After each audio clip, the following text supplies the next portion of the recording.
Bismillahirrahmanirrahim. Alhamdulillah. Wassalatu wassalamu ala rasulillah wa ala alihi wa ashabihi wa man tabi'ahum bi ihsanin ila yaumiddin. Wa ba'd. Alhamdulillah. Ma'asyiral muslimin rahimani wa rahimakumullah. Pada malam hari ini kita akan melanjutkan kajian kitab kita dalam pembacaan kitab Sifat Salat karya Syekh Dr. Abdul Karim Al-Khudair hafizahullah ta'ala. Alhamdulillah pada malam ini kita bisa melanjutkan, walaupun pada pekan yang lalu kita tidak bisa melanjutkan, tetapi insyaallah kita akan terus lanjutkan sesuai kemampuan kita biiznillah tabaraka wa ta'ala. Baik, pada pertemuan yang lalu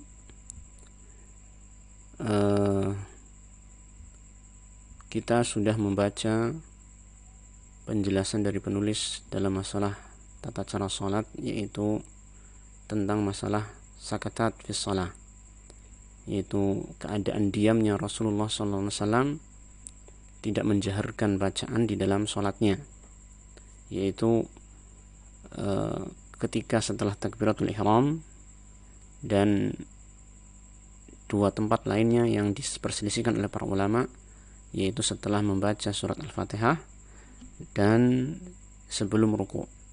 Nah, kemudian pada kesempatan kita malam hari ini kita akan membaca penjelasan dari penulis berikutnya, yaitu tentang man la yuhsinul qira'ah, yaitu orang yang tidak pandai atau tidak bisa untuk membaca surat, yaitu yang dimaksud adalah surat Al-Fatihah. Apa yang seharusnya dia lakukan apabila seseorang itu tidak bisa membaca surat Al-Fatihah, padahal surat Al-Fatihah adalah salah satu rukun di antara rukun-rukun salat. Maka inilah penjelasan beliau tentang hal ini. Beliau mengatakan ba'dun nasi la yuhsinul qira'ah, sebagian orang tidak bisa untuk membaca, yaitu yang dimaksud di sini adalah terutama adalah surat Al-Fatihah. Nah, la siyama min kibari sinni mimman lam yaltafit ila al-hifzi illa ba'da an ta'ana fi sinni.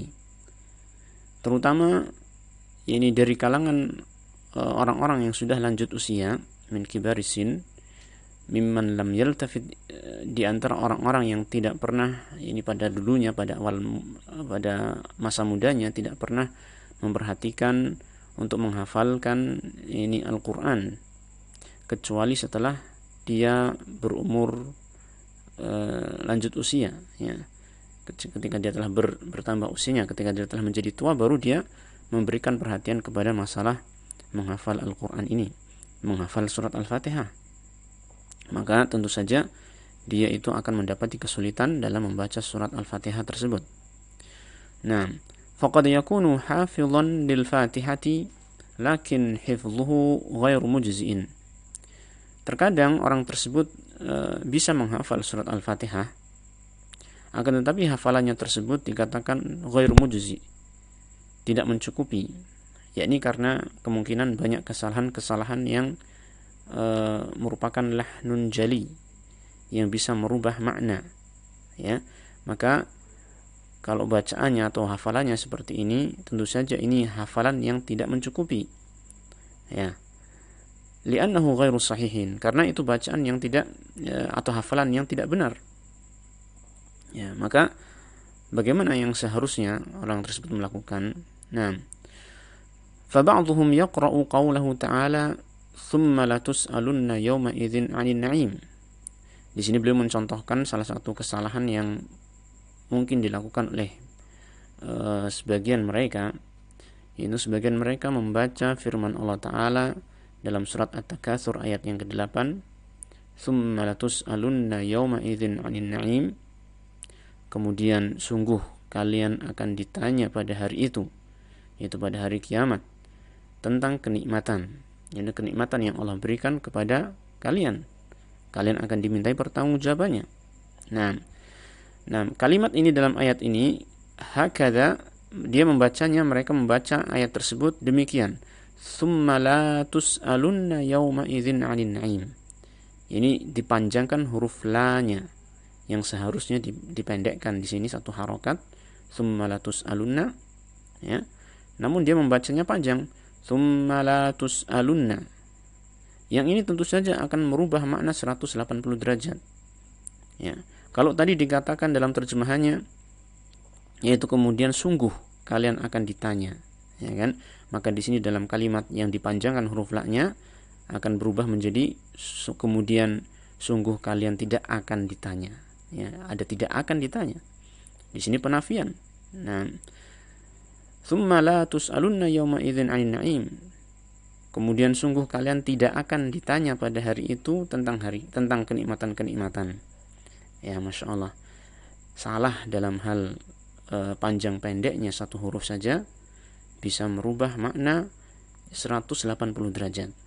Maka Masya Allah, seseorang yang menghafal Al-Quran harus memperhatikan hal tersebut. Jangan sampai dia itu memiliki kesalahan dalam membaca Al-Quran yang menyebabkan perubahan makna yang fatal. Nah, seperti ini. Nah, kata beliau, wahadil qira'atu qalabatil ma'na tamaman. Bacaan seperti ini telah mengubah, ini membalik makna secara keseluruhan. Ini betul-betul dia membalik maknanya.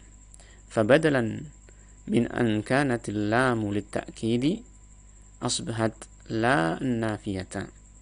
Maka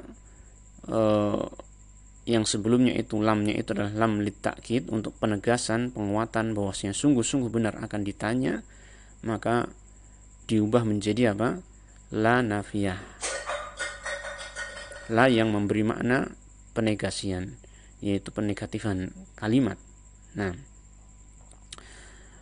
kemudian beliau mengatakan, wa kam sami'na min kibari sinnil awami qira'atin fiha tashifun wa tahrifun wa lahnun yuhilul ma'na.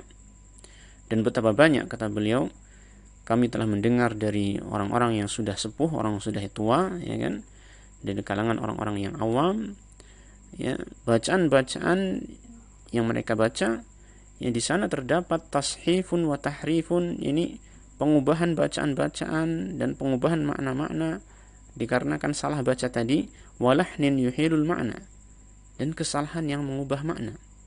Ya, jadi seringkali, kata beliau, mendengar orang tua yang membaca bacaan-bacaan Al-Quran dengan salah, dan itu bisa merubah makna. Maka kata beliau, wal wajibu 'alal muslimi ay ya'taniya bi sihhatil Fatihati fahiya ruknun min arkanis salati. Maka kewajiban seorang muslim, ya, untuk memperhatikan, ya, benarnya bacaan surat Al-Fatihah dia, karena surat Al-Fatihah itu merupakan salah satu di antara rukun di dalam salat. Nah, jadi di sini di paragraf yang pertama ini Syekh menyampaikan tentang pentingnya bagi seorang yang salat untuk memperhatikan bacaan surat Al-Fatihahnya, jangan sampai dia salah dalam baca surat Al-Fatihah yang kesalahan tersebut bisa mengubah makna. Nah, kemudian beliau mengatakan, walhamdulillah tayassaratil umurul ana. Alhamdulillah, segala puji bagi Allah, bahwasanya perkaranya sekarang telah menjadi mudah. Ini dalam arti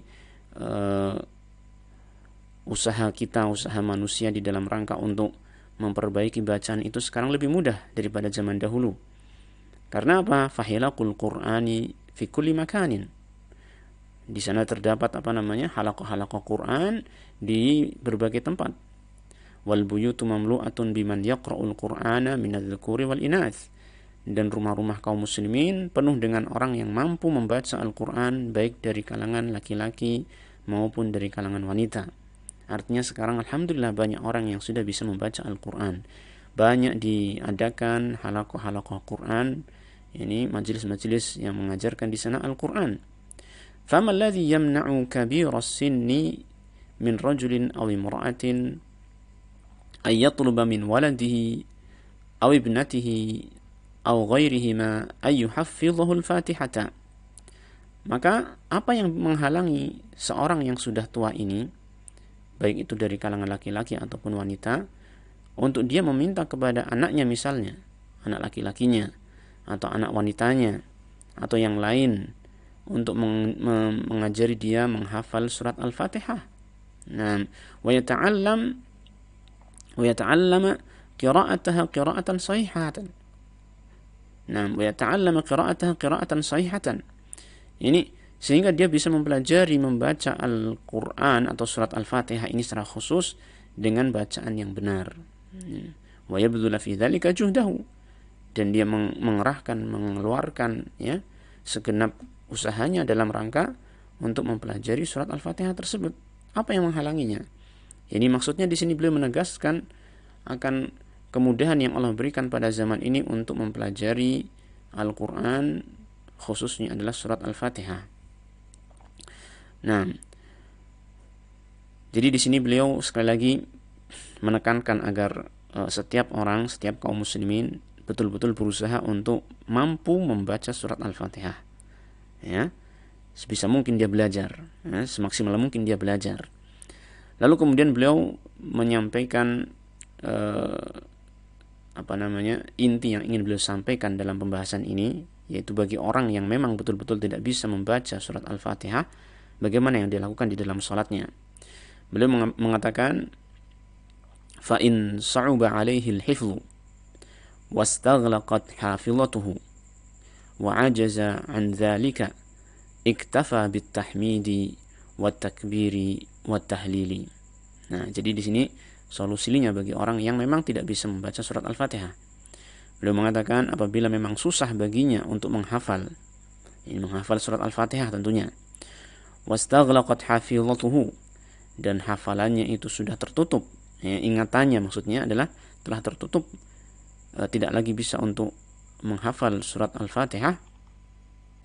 Nah, wa ajaza an dzalika,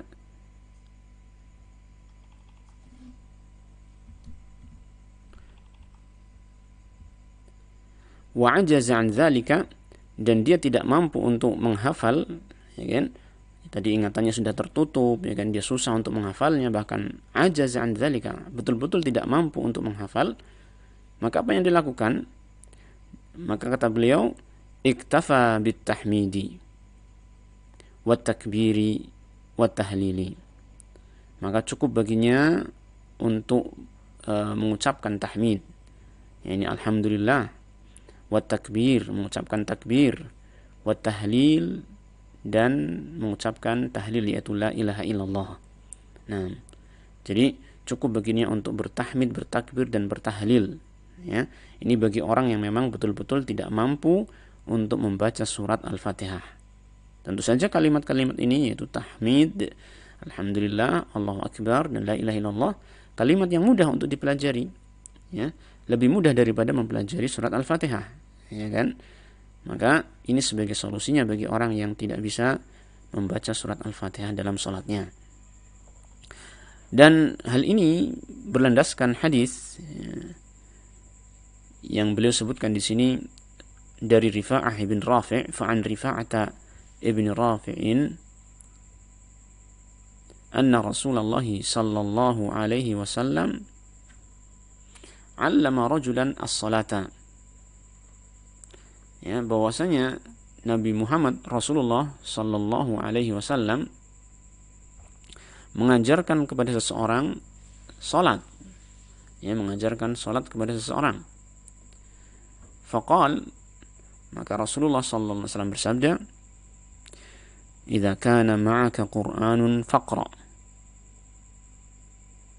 wa illa fahmadillaha wa kabbirhu wa hallilhu thumma rka'." Nah, kata beliau, apabila engkau memiliki hafalan Al-Quran, maka bacalah. Ya, maka bacalah hafalan Quran tersebut dalam salatmu, terutama adalah surat Al-Fatihah yang dia merupakan rukun dalam salat. Nah, kemudian beliau mengatakan, wa illa, dan seandainya tidak, yani seandainya engkau tidak memiliki hafalan Al-Quran, engkau tidak bisa menghafal surat Al-Fatihah, fahmadillaha wa kabbirhu wa hallilhu, maka pujilah Allah Ta'ala dengan mengucapkan alhamdulillah, kemudian bertakbirlah kepada Allah dengan mengucapkan Allahu Akbar, wa hallilhu, dan bertahlillah kepada Allah dengan mengucapkan la ilaha illallah. Alhamdulillah, Allahu Akbar, la ilaha illallah. Tsumma rka', kemudian rukuklah kamu. Ya, nah, ini hadis yang merupakan solusi yang jelas bagi orang yang tidak mampu untuk membaca surat Al-Fatihah dalam salatnya. Hadis yang dikeluarkan oleh Imam Abu Dawud, Imam Tirmidzi, dan Imam Tirmidzi mengatakan hadisun hasan. Dan ini juga disahihkan oleh Imam Ibnu Khuzaimah rahimahumullahu jami'an. Nah, lalu beliau kemudian mengatakan di sini, selain hukum ini berlaku bagi orang yang sudah tua renta, yang dia tidak bisa menghafal Al-Fatihah, nah, dia juga berlaku bagi orang yang memang belum bisa membaca surat Al-Fatihah karena mungkin baru masuk Islam, ya. Maka di sini beliau mengatakan wa fi hukmi man lam yastati' ta'allum al-Fatihati hadithul ahdi bil Islam. Beliau mengatakan, dan sama dengan hukum orang yang tidak mampu mempelajari Al-Fatihah adalah orang yang hadithul ahdi bil Islam, orang yang baru saja masuk Islam. Nah, fa idza aslama syakhsun wa nataqa bi syahadati, apabila ada seseorang yang masuk Islam, nah, kemudian dia mengucapkan syahadat la ilaha illallah Muhammadur Rasulullah, ya kan, asyhadu an la ilaha illallah wa anna Muhammadar Rasulullah, mengucapkan syahadat, wa ba'dan ullimal wudu'a wa tawaddu'a wa ja'a ila shalah la yuntadharu bihi ila an yahfazal Fatihata. Maka setelah dia diajarkan tata cara wudu, ya kan, dan dia berwudu lalu datang menuju salat, maka la yuntadharu bihi, tidaklah dia disuruh untuk menunggu sampai dia menghafal Al-Fatihah. Artinya dia tetap melaksanakan salat, ya, sesuai dengan kemampuannya saat itu, ya. Idza kana hifdhuha yahtaju ila waqtin tawil, itu apabila menghafal surat Al-Fatihah itu membutuhkan waktu yang panjang, maka silakan dia melaksanakan salatnya itu semampu dia, ya, walaupun tidak membaca surat Al-Fatihah, tapi cukup dengan bacaan yang tadi disebutkan, yaitu bertahmid, bertakbir, dan bertahlil. Nah, la siyama idza kana kabira sinnin, terlebih lagi apabila orang tersebut adalah orang yang sudah lanjut usia. Bal yuqalu lahu, akan tetapi dikatakan kepadanya, ini tidak perlu untuk menunggu lama sampai dia betul-betul menghafal Al-Fatihah, tetapi dikatakan kepadanya ihmad wa kabbir wa halil, pujilah Allah Ta'ala, ucapkanlah Alhamdulillah, bertakbirlah, ucapkanlah Allah Akbar, wa halil, dan ucapkanlah tahlil, yaitu la ilaha illallah. Kemudian wa yahfadhu ba'da dzalika, kemudian dia menghafal setelah itu. Artinya dia tetap berusaha untuk menghafal surat Al-Fatihah. Nah, alhamdulillah, ma'asyiral muslimin rahimani wa rahimakumullah. Ini yang di pembahasan yang ringan, ya, tentang masalah orang yang tidak mampu membaca surat Al-Fatihah dalam salatnya.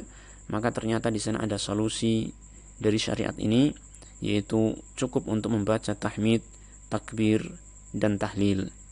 Tetapi sebagaimana ditekankan tadi oleh penulis di awal pembahasan kita ini, bahwasanya orang tersebut tetap diwajibkan untuk berusaha mempelajari bacaan surat Al-Fatihah tersebut, sehingga dia bisa membaca surat Al-Fatihah dengan benar di dalam sholatnya, karena dia merupakan salah satu rukun di dalam sholat, yang Rasulullah SAW mengatakan la sholata liman lam yaqra bi Fatihatil Kitab, tidak ada sholat, ini tidak ada sholat yang sah bagi orang yang tidak membaca Al-Fatihah. Maka dia harus berusaha terus. Nah, taib, barangkali inilah yang bisa kita baca pada kesempatan malam hari ini, dan pada kesempatan yang akan datang biiznillah ta'ala kita akan membaca penjelasan penulis tentang qira'atu surataini fi rak'ataini al-ulayaini, hukum tentang atau penjelasan tentang bacaan dua surat yang dibaca pada dua rakaat yang pertama. Jadi setelah membaca surat Al-Fatihah, disunahkan di sana ada bacaan surat yang lain, yang itu dibaca pada rakaat pertama dan rakaat kedua dalam salat. Tapi insyaallah akan kita baca pada pertemuan yang akan datang. Adapun untuk malam hari ini kita cukupkan sampai sini. Wassallallahu wasallam ala nabiyyina Muhammadin wa ala alihi wa sahbihi ajma'in walhamdulillahi rabbil alamin.